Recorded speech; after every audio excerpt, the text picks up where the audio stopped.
So we will continue with the verse number 17 about the people of Kahf. وترى الشمس إذا طلعت تزاور عن كهفهم ذات اليمين وإذا غربت تقرضهم ذات الشمال وهم في فجوة منه ذلك من آيات الله من يهد الله فهو المهتد ومن يضلل فلن تجد له وليا مرشدا. You would see the sun, when it rose, turning away from their cave towards the right, and when it set, it bypassed them towards the left, and they were lying in the hollow thereof. That is one of the signs of Allah. Whomsoever Allah guides is the one who gets the right path, and whomsoever he lets go astray, for him you will find no one to help, no one to lead. وتحسبهم أيقاظا وهم رقود ونقلبهم ذات اليمين وذات الشمال وكلبهم باسط ذراعيه بالوصيد لو اطلعت عليهم لوليت منهم فرارا ولملئت منهم رعبا. And you would think they were awake while they were asleep. We turned them on their sides, right and left, and their dog had its forelegs stretched out to the doorstep. If you had a look at them, you would have fled away from them and would have been filled with awe of them. وَكَذَلِكَ بَعَثْنَاهُمْ لِيَتَسَاءَلُوا بَيْنَهُمْ قَالَ قَائِلٌ مِّنْهُمْ كَمْ لَبِثْتُمْ قَالُوا لَبِثْنَا يَوْمًا أَوْ بَعْضَ يَوْمٍ قالوا ربكم أعلم بما لبثتم فابعثوا أحدكم بورقكم هذه إلى المدينة فلينظر أيها أزكى طعاما فليأتكم برزق منه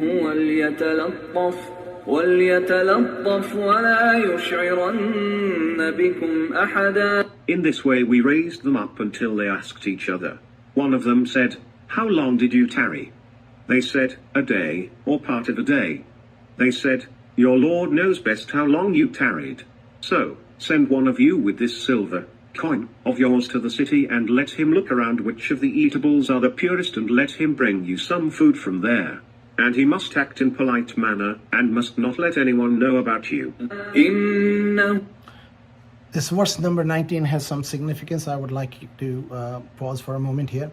And Allah Ta'ala says, وَكَذَلِكَ بَعَثْنَاهُمْ لِتَسَاءَلُوا بَيْنَهُمْ. So Allah Subhanahu wa Ta'ala woke them up from sleep after 309 years of sleep without food and drink. Allah provide them, preserve them. Allah has power. Allah can do it. Allah can do it. Allah wants, Allah will stop it. And then when they woke up, again, as I mentioned, there was a king who was having a situation among the faithful of his country. Some were having a question about resurrection after death in the day of judgment. So these people were raised from sleep of 309 years, and to prove that Allah can do it, Allah wants to. And this problem was solved, and he was thankful to Allah subhanahu wa ta'ala for that. So قالوا لبثنا يومنا بعد يوم. When they woke up 300 years later, they said, maybe we slept for, they ask each other, how long we slept? And they said, yeah, they said, maybe it's a day or more. Well, يومنا بعد يوم, maybe a portion of a day or a little less. قالوا ربكم أعلم بما لبثتم. They said, maybe your Lord knows best how long you slept. فَبَعَثُوا أَحَدُكُمْ. And they appointed one of them, بِوَرَقَكُمْ هَذِهِ إِلَى الْمَدِينَةِ. They sent them with this coin, a silver coin they gave him to go to the city. And Al-Madina, Medina means city. فَلْيَنْظُرْ أَيُّهَا أَزْكَى طَعَامًا. That one can find a pure food. Even they woke up from dead and they knew that they are king and the people were idol worshipper. So they wanted to have a pure and clean food which is being slaughtered. بِرِزْقٍ مِّنْهُ. And then they could get the sustenance from that. وَلْيَتَلَطَّفْ. This is the word which I wanted to focus on. وَلَا Ya is the equal number, this point here, where the ya is the letter where the 50% of the letter of Qurans are completed.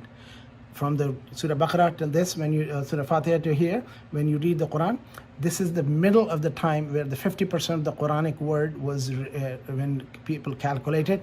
Ya is the 50% of the words of the Quran are complete. Yatalattaf wala yush'iranna bikum ahada. And then and he must be polite and must not let anyone know about it. When you have to be kind and soft, this is the word, the middle of the Quran is saying that be nice and kind to the people when you approach. So this man went there and he asked for that. So this is the point I wanted to bring to attention, that with this, when you read Quran from Surah Fatiha, this is the middle of the Quranic word, and the half of the word is waliya. Lataf means soft and kind and gentleness, and this is the 50% of the Quran we hear. And listen to the next verse number 20. إنهم إن يظهروا عليكم يرجموكم أو يعيدوكم في ملتهم ولن تفلحوا إذا أبدا. If they, the habitants of the city, will know about you, they will stone you or force you to revert to their faith, and in that case, you will never find success.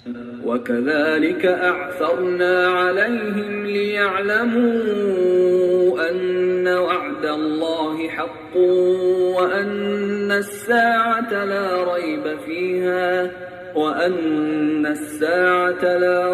فيها إذ يتنازعون بينهم أمرهم فقالوا ابنوا عليهم بنيانا ربهم أعلم بهم قال الذين غلبوا على أمرهم لنتخذن عليهم مسجدا. And in this way, we made them known to the people of the city, so that they realize that Allah's promise is true, and that there is no doubt about the hour, the day of resurrection. When they were disputing among themselves in their matter, they said, erect a building over them. Their Lord knows them best, said those who prevailed in their matter. We will certainly make a mosque over them. So verse number 21 is a little bit detailed description. I would like to go.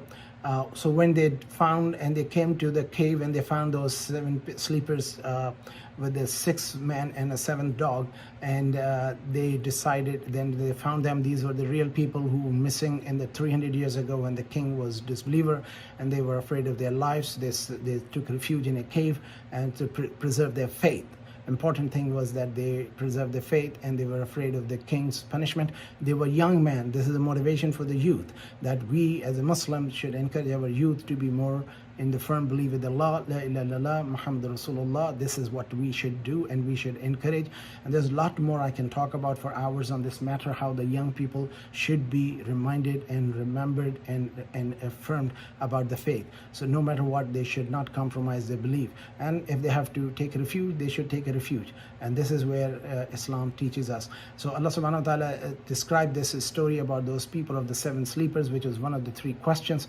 In this, when the people came into their place and they found them, they were questioned and they met with the people and they said, now we all have belief. So these people were happy and relaxed, and while they were sitting, they were asked the option, you want to live? Allah subhanahu wa ta'ala gave them the prior option to live or die, and they chose the death, and they went to sleep, and when they slept, their soul was taken and they all were deceased. So this place, according to some people were in the matter were disputing about the resurrection and all that, they were satisfied. The other matter was how to preserve this, and what they did is they build a wall and they make a masjid next to it, not on top of it. And this is something very disputed among Muslims. Some of the Muslims who do not have a comprehension of the situation, they make false interpretation that next to the grave and on the grave is the issue. And one of the last days of Prophet's life, when the companion came from Christian country, which is probably a European country or Arab Christian situation, where one of their saintly person would die, their righteous man or priest or pope will die, they will bury him in the underground, and on top of his grave they will build a temple thinking to get a blessing on it from his body. Islam, on the other hand, allowed to make grave not under that masjid. Masjid means the mosque or the prayer worship. It should be made next to it. In other words, Prophet's grave is here and the Masjid Nabawi is here. Here's next place a little bit to the left of the Prophet's grave. Is when you stand and facing to the grave of Prophet, you will see on the right hand side there is a mimbar, and that is the Riyadul Jannah, the garden of the paradise. Prophet says, between my grave and my mimbar, the one where the pulpit I give lecture, is a place of paradise. So if you want to see a paradise on the earth, go and be at the grave of Prophet. You will see the Prophet's grave will be part of the paradise, so as his house, where he says Baina Baiti wa Mimbari Riyadatum min Riyadul Jannah. But the house and the pulpit, the space, it's always carpet with a green color carpet by the government of the Saudi Arabia, which was there before these people came in existence. 1400 years that has been a designated portion of the part of the Prophet's mosque. So Muslims are allowed to make a masjid next to the grave, not on top of the grave. That's what Prophet was telling them. Don't build a grave on top, don't build a mosque or place of house of worship on top. But grave can have a blessing, because Prophet's grave, it has been, according to the hadith, 70,000 angels arrive between Fajr Salah and Asr Salah. They change the shift and send the blessing upon Prophet, be upon him, on his grave. And all the angels, Allah subhanahu wa ta'ala and his angels are sending salutation and salawat upon Prophet Muhammad. So grave is not a place of curse for a believer, it's a portion of the paradise. Nabi Sallallahu Alaihi Wasallam says, Qabr al-Mu'min Rawdatum min Riyad al-Jannah. It is one of the gardens of the heaven. And so this believer, it is one of the pit of hellfire. Saqrum min al-nar. This is something to be understood. So grave of a Muslim person is a portion of a paradise, because the blessing and angels are coming there. And then next to it could be made a masjid, which a person can pray into the masjid and not to prostrate to the grave. It is forbidden in Islam to prostrate to a grave. It is forbidden in Islam to worship a grave. No Muslim worships a grave. There are few stupid people who are saying Muslim worship grave. No Muslim worship grave. Respect and honor is allowed. On all grave have to be treated with respect. Even the non-Muslim grave should not be desecrated. In Islam it is forbidden. Prophet says they have to level them out. Level the grave of the disbelievers. And then for the Muslim, when we put a mark on the grave, the mark of the grave is basically for the identification that this is the grave. So do not sit on it, do not urinate on it, do not use it as a bathroom, do not put animal on it, do not lie on it, because Prophet says if you lay on a grave of a person, it is as if you're laying on a living being. So this is something, a lot of things, and inshallah we'll come talk about it. But this is the issue which is supposed to be understood very clearly. This is why wherever you will go in Muslim prophets or Islamic prophet history, or the grave of a companion or grave of a awliya Allah, the friends of Allah, the shuyukh and all that, like Imam Abu Hanifa, Imam Shafi, Imam Malik, Imam Hanbal, their grave is one side and masjid is next to it, either here or ahead of it or on the side of it, but not on the grave. This is important, that we should not make masjid or house or even people's home on the grave. Graves is separate portion, and that has to be left alone. And we should be visiting them for making supplication to Allah for forgiveness for them. And we can also ask in the grave of Prophet, O Prophet, ask for our forgiveness from Allah subhanahu wa ta'ala, and we should ask Allah subhanahu wa ta'ala to forgive us. Allah has given permission to Prophet to intercede for his nation. So if we ask Prophet, we are not asking him as a God. What is the belief when we ask? If we ask Prophet as a divine and Allah, or part of Allah, or portion of Allah, that is a kufr, shirk and haram. As a prophet of Allah, Allah has given him the authority. Like Allah has given shaitan the power to misguide people. It is Allah who have given the power, and Allah who does the miracle, and it is Allah who made the prophets as a prophet. So this is something very important, sensitive topic I wanted to mention about it. Let's listen to that. After this, when the Prophet told them this, they came to Prophet and start arguing how many were they. So Prophet, Quran tells about it, how many they were.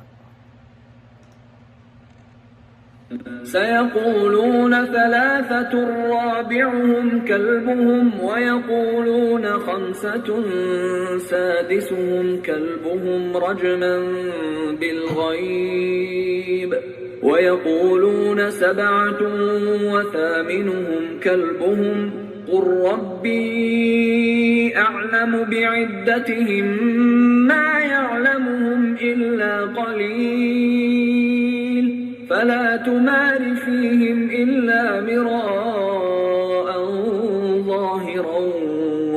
تستفت فيهم منهم أحدا. Some will say, they were 3, the 4th of them being their dog, and some will say, 5, the 6th of them being their dog, just making conjectures. And others will say, 7, the 8th of them is their dog. Say, my Lord knows best about their number. No one knows them except a few, so do not argue about them except an apparent argumentation. And do not ask any one of these about them. ولا تقولن لشيء إني فاعل ذلك غدا. And never say about anything, I will do this tomorrow. إلا أن يشاء الله واذكر ربك إذا نسيت وقل عسى أن يهديني ربي لأقرب من هذا رشدا. Unless you say, if Allah wills. And remember your Lord if you forget. And say to those who asked you about the story of the people of the cave, maybe my Lord will lead me to something closer than this to guidance. So there is something that when Prophet said that I will answer you tomorrow, because when they came with the question, Prophet says, I will have to wait till I get the revelation about it. And he did not say inshallah, means Allah is willing. And this is where the reply was delayed. And Allah subhanahu wa ta'ala remind Prophet, and that is a remembrance for us, that when we say inshallah, indeed, sha, will of Allah. Indeed, by the will of Allah, my intention is strong, but if God willing, it will happen. If God willing, it will not happen. So this is basically inshallah means God willing. Indeed, God willing is the it's to say. So you will find most Muslim will say these words, and because we are told and we are part of our thing, and we when unfortunately it's many of us, when we say inshallah, means we are in doubt about really we're not going to do it. The reality of it is that whenever you are willing and confirmed and committed, you should say, I have decided, my commitment is here, but Allah willing, it will happen. If Allah is not willing, nothing will happen. So this is something very important to understand. Let's listen to the verse number 25. ولبثوا في كهفهم 300 سنين وازدادوا 9. They stayed in their cave for 300 years and added 9. قل الله أعلم بما لبثوا له غيب السماوات والأرض أبصر به وأسمع ما لهم من دونه من ولي ولا يشرك في حكمه أحدا. Say, Allah knows best how long they stayed. To him belongs the unseen of the heavens and the earth, how well he sees and how well he hears. They have no supporter other than him, and he lets no one share his authority. وَاتْلُ مَا أُوحِيَ إِلَيْكَ مِنْ كِتَابِ رَبِّكَ لَا مُبَدِّلَ لِكَلِمَاتِهِ وَلَنْ تَجِدَ مِنْ دُونِهِ مُلْتَحَدًا. And recite what has been revealed to you of the book of your Lord. There is no one to change his words, and you will never find a refuge beside him. وَاصْبِرْ نَفْسَكَ مَعَ. So verse number 27 we will stop. Allah subhanahu wa ta'ala is commanding the Prophet sallallahu alaihi wasallam that read to them what has been revealed upon you, and inshallah you will be guided and you are in the blessing of Allah subhanahu wa ta'ala. For us there is a great lesson in the people of cave, and once we are if you could understand that young man who gave up their family, their life, they took refuge in a cave for the love and sake of Allah subhanahu wa ta'ala, so they were blessed. And this is what we should all be looking for. May Allah subhanahu wa ta'ala protect us, guide us, and preserve us, our faith and our belief. And the worldly life is temporary. Collect the world, collect the wealth, collect everything, but not for the love of it, for the love of Allah. And save it, preserve it, and protect it, and spend it for the path and love of Allah subhanahu wa ta'ala. That is what we are going to be doing. Wa akhiru da'wana anil hamdulillahi rabbil alameen. Inshallah we'll meet next Sunday with that. Assalamu alaikum wa rahmatullahi wa barakatuh.